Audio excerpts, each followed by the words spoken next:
Assalamualaikum warahmatullahi wabarakatuh. Selamat pagi anak-anakku sekalian. Pada kesempatan kali ini kita kembali belajar geografi yang sudah lama tidak pernah kita belajar kan. Mudah-mudahan kalian semua dan kita dalam keadaan sehat walaupun dengan kondisi yang terbatas ini, sehingga kita bisa belajar terus di rumah. Baik, pada kesempatan ini kita akan lanjutkan materi kita, yaitu materi tentang atmosfer. Tentu kalian sudah sering mendengar istilah atmosfer. Apa itu atmosfer? Ya, atmosfer itu adalah lapisan udara yang menyelubungi bumi, yang terdiri dari berbagai macam gas, yang kemudian bersama-sama dengan bumi kita, dia berotasi, dan diperkirakan ketebalannya mencapai 1000 km dari permukaan bumi. Baik, untuk gas-gas yang berada di atmosfer itu terdiri dari berbagai macam gas, mulai dari yang paling banyak, yang paling dominan, sampai dengan yang paling sedikit, yang memiliki komposisi yang berbeda-beda. Yang paling dominan adalah gas nitrogen, yaitu 78% dari kandungan gas di atmosfer itu berupa nitrogen. Kemudian yang kedua adalah oksigen, yaitu terdiri dari 20,97%. Kemudian di bawah dari oksigen adalah argon 0,9%, dan gas-gas yang lain, sisanya itu adalah gas-gas yang lain yang terdiri atas uap air dan gas-gas lainnya. Baik, itu adalah pengertian dari atmosfer dan komposisi gas yang terdapat di atmosfer. Berikutnya kita akan lanjutkan dengan lapisan-lapisan atmosfer. Lapisan-lapisan atmosfer ini dikategorikan atau dibedakan berdasarkan karakteristik atau ciri-ciri dari lapisan tersebut. Jadi tidak ditentukan lapisan ini ketinggiannya harus sekian dan sekian, tidak. Tetapi dari 5 lapisan atmosfer itu memiliki ketinggian atau ketebalan yang berbeda-beda. Mulai dari yang paling bawah atau yang paling dekat dengan permukaan bumi sampai dengan yang paling luar. Nah, lapisan yang pertama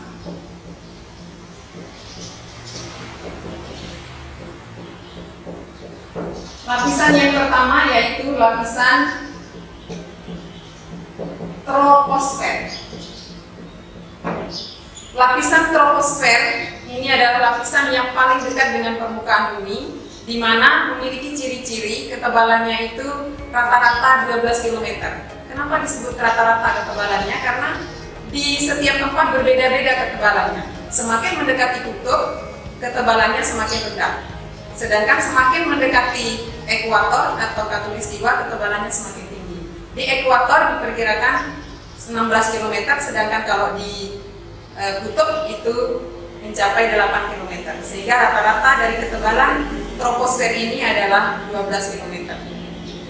Selain itu, di atmosfer kita ini, di troposfer, pada lapisan troposfer ini berlangsung gejala-gejala cuaca dan iklim, di mana gejala cuaca itu ada angin, hujan, dan sebagainya. Kemudian selain itu juga pada lapisan troposfer ini berlangsung lapse rate atau adanya kenaikan ketinggian diikuti dengan penurunan suhu. Kalau di Indonesia umumnya setiap kenaikan 100 meter itu terjadi penurunan suhu 0,6 derajat Celcius. Itu ciri-ciri dari lapisan troposfer. Lapisan atmosfer yang kedua yaitu lapisan stratosfer, di mana kalau ciri dari lapisan stratosfer ini berbeda dengan lapisan troposfer tadi. Kalau tadi terjadi lapse rate di troposfer atau setiap kenaikan diikuti dengan penurunan suhu, tetapi kalau di lapisan stratosfer itu terjadi inversi suhu. Inversi suhu artinya setiap kenaikan ketinggian itu diikuti dengan naiknya suhu udara. Nah, kalian harus ingat bahwa pada lapisan ini terdapat lapisan ozon. atau lapisan O3, di mana ini berfungsi untuk menyerap gelombang pendek atau gelombang ultraviolet atau radiasi dari matahari yang berupa gelombang ultraviolet, sehingga sangat bermanfaat bagi kehidupan di bumi atau melindungi kehidupan di bumi dari teriknya radiasi atau pancaran radiasi. Seandainya tidak ada lapisan ozon ini, maka bumi kita akan hangus terbakar. Baik, berikutnya adalah lapisan mesosfer di atas dari lapisan stratosfer, yaitu lapisan yang ketiga. Di mana lapisan yang ketiga ini, lapisan mesosfer, ini berlaku Lakserate kembali, yaitu setiap kenaikan ketinggian itu akan terjadi penurunan suhu. Nah, di sini terjadi penurunan suhu yang lebih drastis, ya, sehingga di sini sangat dingin. Pada posisi yang lebih atas itu sangat dingin, sehingga ini berfungsi atau bermanfaat untuk penghancuran dari meteor atau benda-benda angkasa yang jatuh di permukaan bumi. Subhanallah ya, jadi ini adalah sudah diatur oleh Yang Maha Kuasa bagaimana bumi dilindungi sedemikian rupa. Dan kemudian di atas dari lapisan mesosfer ini ada lapisan termosfer. Kalian pasti sering mendengar istilah termosfer. Itu kalau kita berbicara tentang termos, pikiran kita pasti panas. Nah, di sini terjadi juga cirinya seperti di stratosfer tadi, yaitu terjadi inversi suhu, di mana pada lapisan termosfer ini terjadi kenaikan suhu diikuti dengan kenaikan ketinggian diikuti dengan kenaikan suhu. Kemudian di sini terdapat lapisan merupakan lapisan yang panas, ya, dan terjadi ionisasi dari partikel-partikel atmosfer. Jadi lapisan ini juga sering disebut lapisan ionosfer. Dan yang terakhir yang paling luar adalah lapisan eksosfer, makanya disebut lapisan eksosfer, berarti yang paling luar.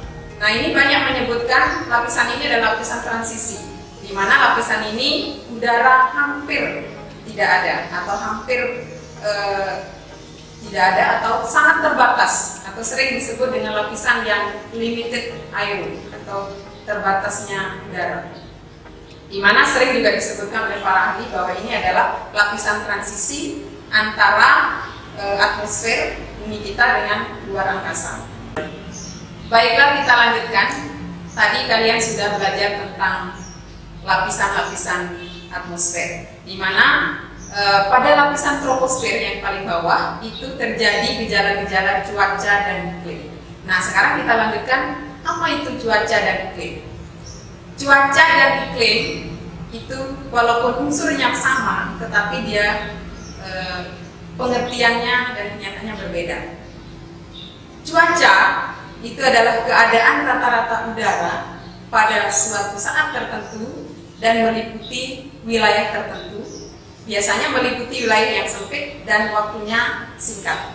Sedangkan kalau iklim itu keadaan rata-rata dari cuaca yang dihitung penelitiannya sampai dengan 1 tahun. Itu untuk unsur-unsur cuacanya, dan penentuannya sampai membutuhkan waktu yang sangat lama dan meliputi wilayah yang sangat luas. Baiklah, jadi pengertian atau perbedaan antara cuaca dan iklim itu terletak pada waktu dan wilayah cakupannya. Kalau cuaca waktunya singkat dan meliputi wilayah sempit, sedangkan kalau iklim waktunya lama dan meliputi wilayah yang luas. Baiklah, sekarang kita lanjutkan.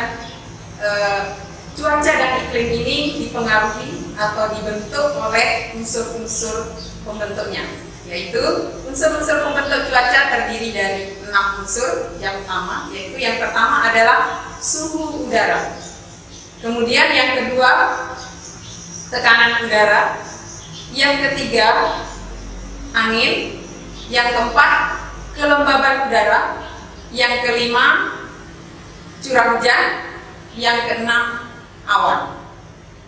Satu persatu kita akan bahas tentang unsur-unsur cuaca ini. Kita mulai dari suhu udara. Unsur cuaca yang pertama itu adalah suhu udara. Sekarang kalian sudah merasakan, apakah sekarang kalian merasakan panas atau dingin? Itulah suhu udara, yaitu keadaan panas atau dinginnya udara pada saat ini. Nah, itulah suhu udara yang dapat diukur dengan termometer. Nah, suhu udara di permukaan bumi itu dipengaruhi oleh berbagai macam faktor. Yang pertama adalah lama penyinaran matahari. Yang kedua itu sudut datang sinar matahari. Yang ketiga morfologi, ya. Kemudian yang keempat adalah letak lintang.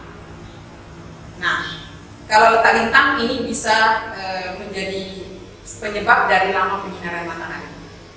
Berikutnya suhu udara di permukaan bumi yang paling tinggi itu berada pada daerah ekuator. Semakin mendekati kutub, suhu udara semakin dingin. Ini sebaran suhu udara. Sedangkan tadi pada saat kita belajar tentang lapisan troposfer, itu ada lapse rate atau setiap kenaikan ketinggian diikuti oleh penurunan suhu.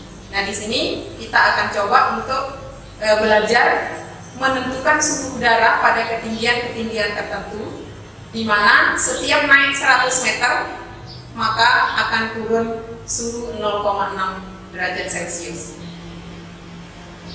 Baiklah, nanti akan Ibu berikan soal atau latihan.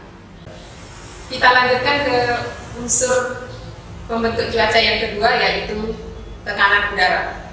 Di mana tekanan udara ini dapat diukur dengan barometer. Tekanan udara merupakan suatu tenaga yang bekerja untuk menggerakkan massa udara yang terdapat dalam suatu satuan luas tertentu. Nah, ada dua sisi kita jelaskan, Ibu jelaskan tentang tekanan udara, di mana secara vertikal dan secara horizontal. Kalau secara vertikal, tekanan udara itu berlaku mulai dari permukaan bumi sampai dengan atas. Semakin tinggi tekanan udara semakin rendah. Kenapa demikian? Karena kita tahu bahwa lapisan yang paling bawah dari lapisan atmosfer kita ini atau lapisan udara yang ada di permukaan bumi itu merupakan lapisan yang paling banyak konsentrasi gas di atmosfer. Jadi 80% gas di atmosfer itu ada pada lapisan yang bawah. Semakin naik, semakin tinggi lapisan udara, maka gas yang terdapat di situ atau partikel-partikel udara semakin sedikit. Itulah yang menyebabkan mengapa tekanan udara semakin tinggi tempat, maka tekanannya semakin rendah. Semakin rendah tempat, maka tekanan udara semakin tinggi. Tetapi kalau kita lihat dari bidang atau luas tentang tekanan udara ini, apabila ada daerah yang berbeda suhunya, maka akan terjadi perbedaan tekanan udara. Ini adalah tekanan udara secara horizontal. Kalau secara horizontal itu dipengaruhi oleh suhu udara. Suhu udara semakin tinggi, maka akan diikuti dengan tekanan udara yang semakin rendah. Jadi berbanding terbalik antara suhu udara dengan tekanan udara. Semakin tinggi tekanan udara, semakin tinggi suhu udara, semakin rendah tekanan udara. Demikian sebaliknya, semakin rendah suhu udara, semakin tinggi tekanan udara. Ini berlaku untuk secara tekanan udara secara horizontal. Kita kembali dengan unsur-unsur pembentuk cuaca, yaitu unsur pembentuk cuaca yang ketiga, yaitu angin. Kita semua sudah tahu, kalian semua sudah pernah merasakan angin yang berhembus. Tapi sebenarnya angin itu apa? Angin itu adalah udara yang bergerak atau udara yang mengalir. Jadi kalau menurut hukum Bois-Ballot, udara itu akan bergerak dari daerah yang bertekanan udara tinggi ke daerah yang bertekanan udara rendah. Itu adalah angin. Tadi kalian sudah belajar tentang suhu dan tekanan. Secara horizontal, tekanan udara itu ada perbedaan dipengaruhi oleh suhu udara. Baik, Ibu akan berikan ilustrasi tentang hubungan antara suhu udara, tekanan, dan angin.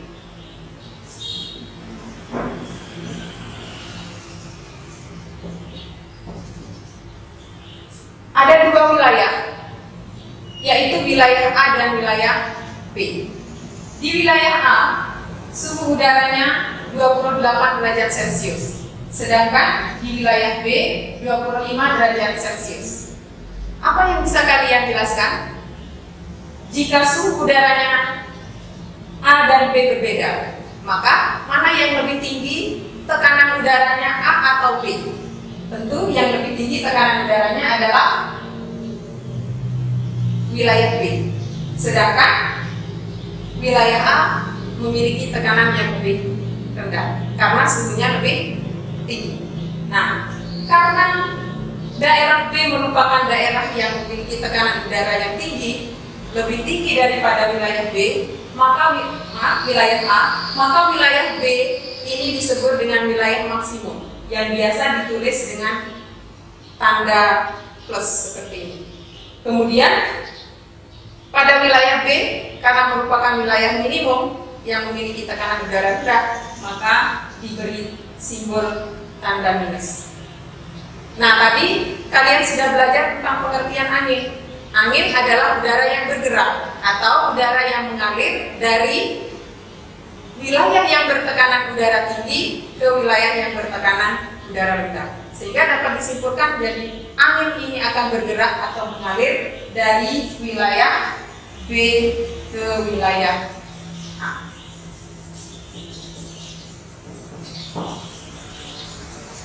Ini ilustrasi yang bisa menjelaskan hubungan antara suhu udara, tekanan udara, dan angin, di mana semua unsur-unsur pembentuk cuaca tidak berdiri sendiri dalam membentuk keadaan cuaca atau keadaan rata-rata cuaca dalam setiap saat, tetapi saling mempengaruhi satu dengan yang lainnya.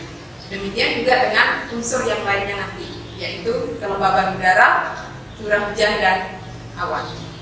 Baik, untuk angin ini di Indonesia terdapat beberapa jenis angin. Yang pertama yaitu angin pasat. Kemudian yang kedua ada angin muson atau disebut juga angin musim. Dan yang ketiga adalah angin lokal.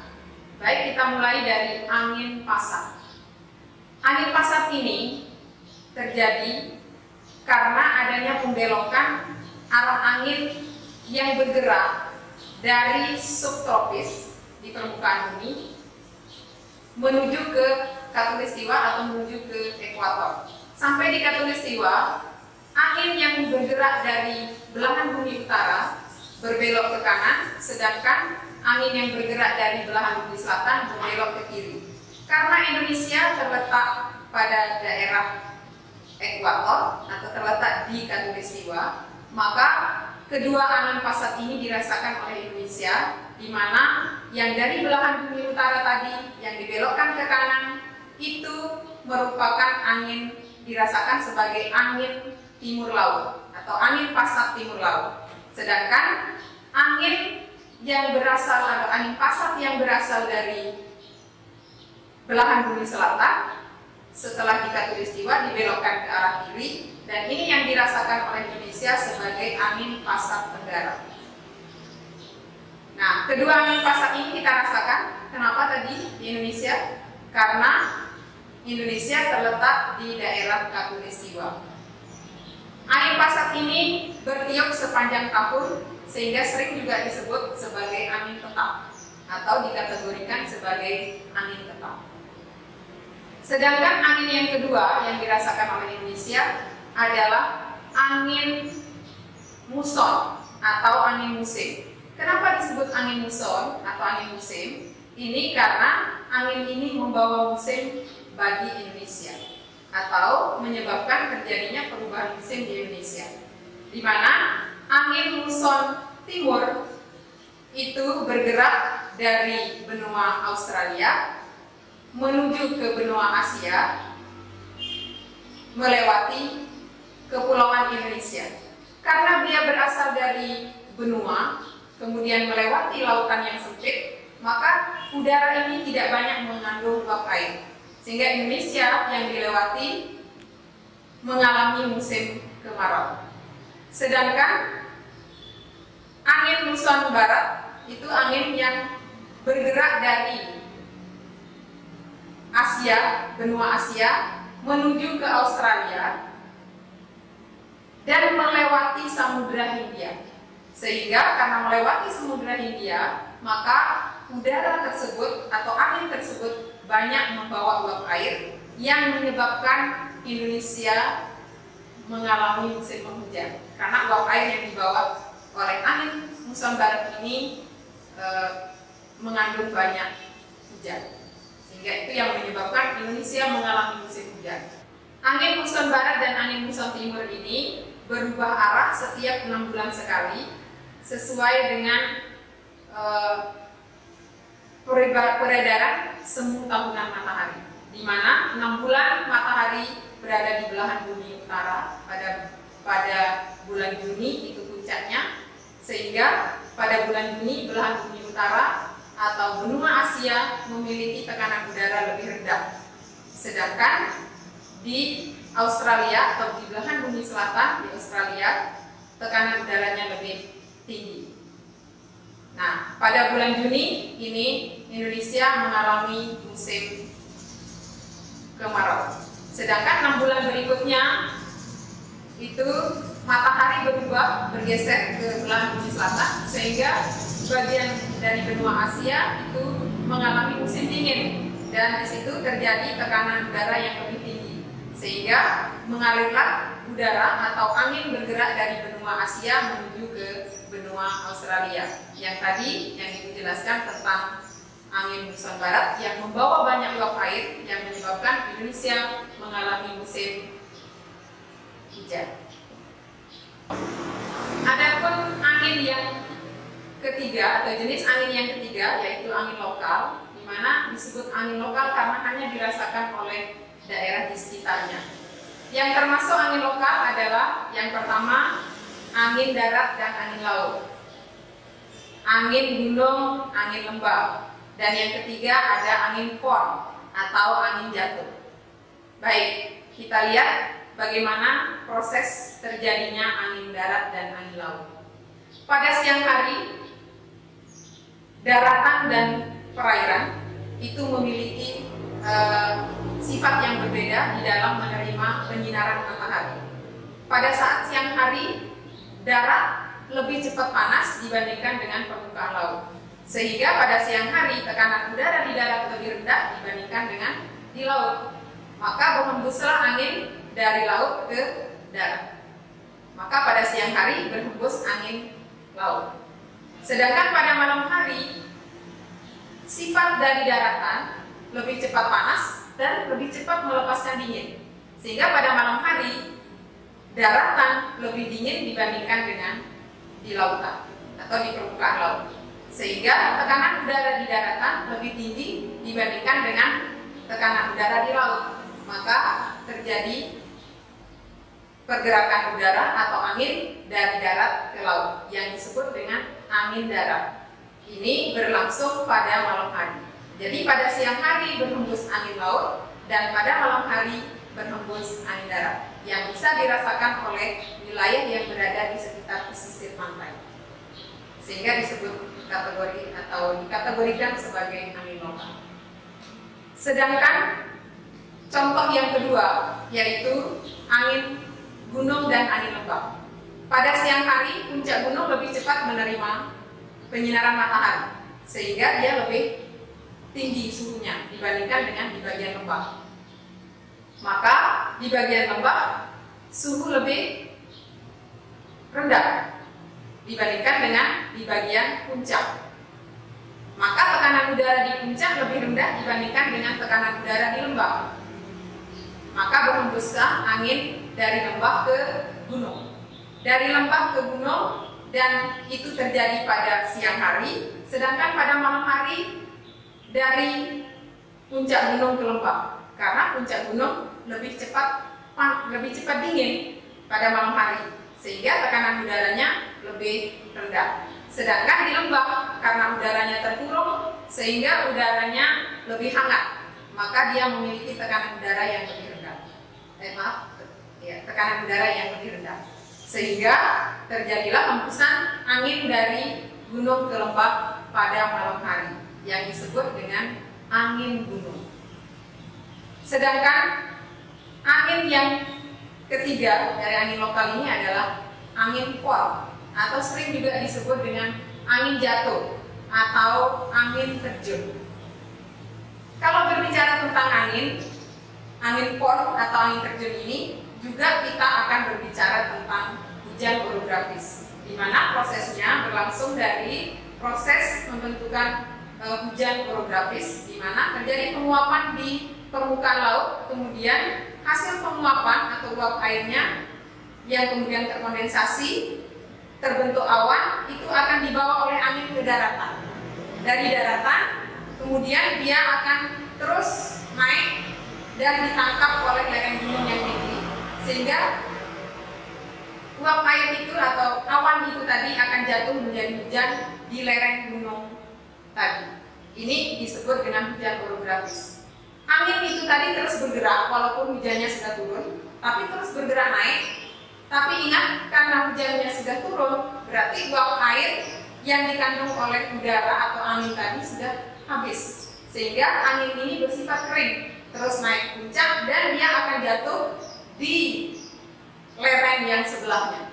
Dan ini yang disebut dengan wilayah bayangan hujan. Jadi daerah bayangan hujan di daerah sebelahnya, yang jatuh di daerah sebelahnya. Jadi nanti angin ini akan bergerak cepat turun karena dia bersifat kering, kemudian panas. Semakin menuruni lereng, semakin panas, dan inilah yang sangat berbahaya bagi kehidupan. Dan ini disebut dengan angin pon. Contoh dari angin pon yang lainnya itu terdapat di Jawa Barat, di Cirebon, itu namanya angin kumbang. Di Jawa Timur, Pasuruan dan Probolinggo itu angin gending. Kemudian di Sulawesi Selatan, di Makassar itu namanya angin bubu, dan di Biak namanya angin wambro. Nah, itulah 3 jenis angin yang terdapat di Indonesia. Yang pertama itu tadi angin pasat, yaitu angin pasat timur laut dan angin pasat tenggara. Yang kedua angin muson, ada angin muson barat dan ada angin muson timur. Yang ketiga angin lokal, ada angin darat, angin laut, angin gunung, angin lembah, dan angin pon atau angin terjun, atau bisa juga disebut angin jatuh. Ya, unsur cuaca yang kelima itu adalah curah hujan. Curah hujan di mana merupakan jumlah curah hujan yang terjadi di wilayah tertentu. Atau kalau di Indonesia berarti curah hujan di wilayah Indonesia. Kalau di Lombok berarti curah hujan wilayah Lombok, dan seterusnya. Baik, untuk hujan ini ada 3 jenis hujan yang terdapat di wilayah kita, yaitu ada hujan zenital, ya, hujan zenital, kemudian ada hujan orografis, dan yang ketiga adalah hujan frontal. Kita mulai dari hujan zenital. Hujan zenital ini atau sering juga disebut dengan hujan konveksi, di mana hujan zenital ini merupakan hujan yang terjadi di daerah ekuator, di mana terjadi karena adanya udara yang naik yang membawa uap air, lalu terjadi kondensasi dan turun menjadi hujan. Itulah yang disebut dengan hujan zenital, atau bisa juga disebut dengan hujan konveksi.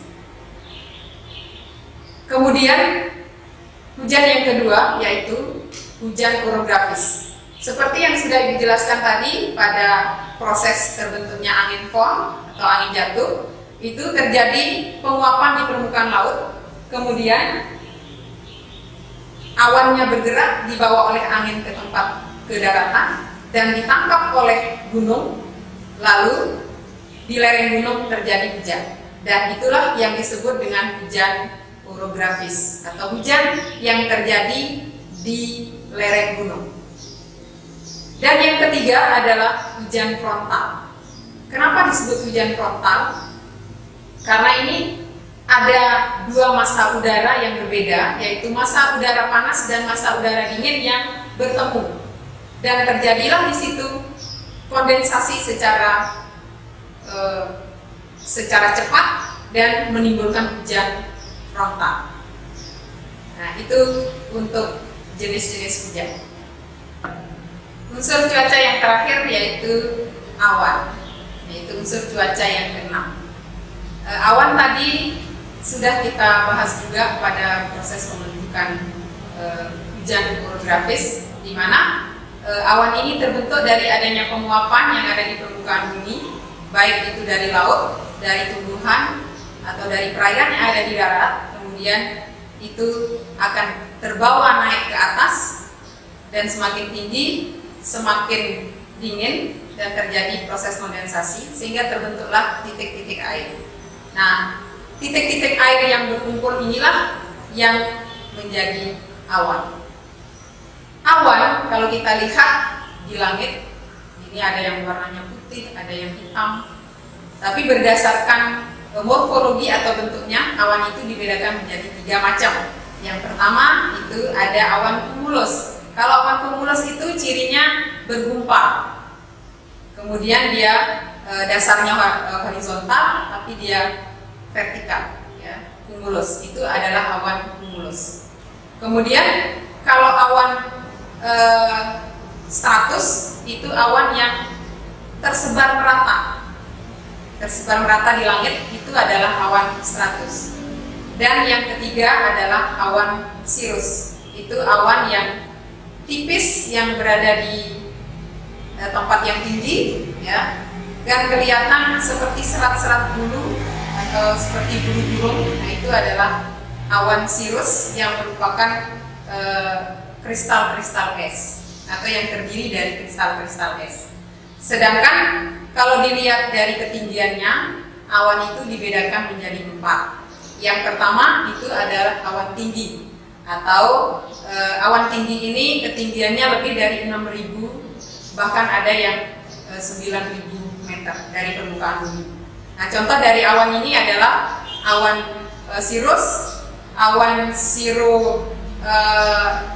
stratus, awan cirrocumulus. Ya. Jadi ada awan cirrus, ada awan cirrostratus, ada awan cirrocumulus. Nah, yang berikutnya awan yang sedang, ketinggian sedang itu berada antara 2.000 sampai dengan 6.000 meter dari permukaan laut. Ini contohnya awan altostratus atau ada juga altocumulus. Jadi kalau awan sedang ini cirinya dengan nama alto. Ya.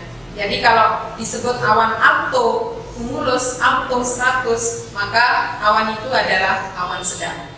Sedangkan awan yang rendah itu berada pada ketinggian kurang dari 2.000 meter. Ini contohnya adalah awan cirrocumulus dan awan nimbostratus.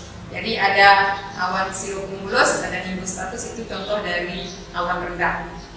Kemudian yang keempat ada yang disebut dengan awan yang bersifat yang terjadi karena adanya udara yang naik secara vertikal. Kemudian pada terbentuk awan ini pada ketinggian sekitar 500 sampai 1.500, jadi dia rendah awannya.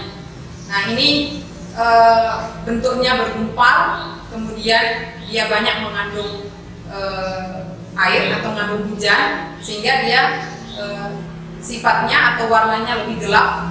Itu yang disebut dengan awan cumulonimbus.